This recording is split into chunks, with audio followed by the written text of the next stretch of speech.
5 bedroom cleaning hacks. Number 1, declutter and organize. It's very important to first clean the items, declutter and organize. It will give you a very neat and clean look. Number 2, use a microfiber cloth for dusting and cleaning.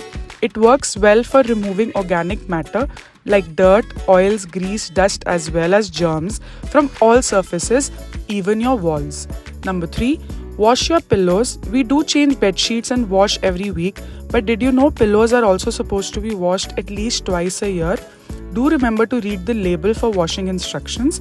They remain clean, fresh and in good condition. Number 4, use anti-wrinkle spray for your bed sheets. It becomes really difficult to iron bed sheets, especially the fitted ones.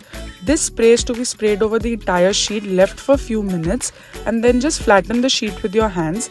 It not only smoothens the stubborn creases and wrinkles, it also has antibacterial properties. It is chemical free and gives a fresh fragrance to your sheet. Lastly, a clean room also deserves clean air, so add an air purifying plants. Some suggested for bedroom areas are peace lily, spider plant, English ivy, snake plant, bamboo plant and Boston fern. So here is my clean, crisp and fresh bedroom.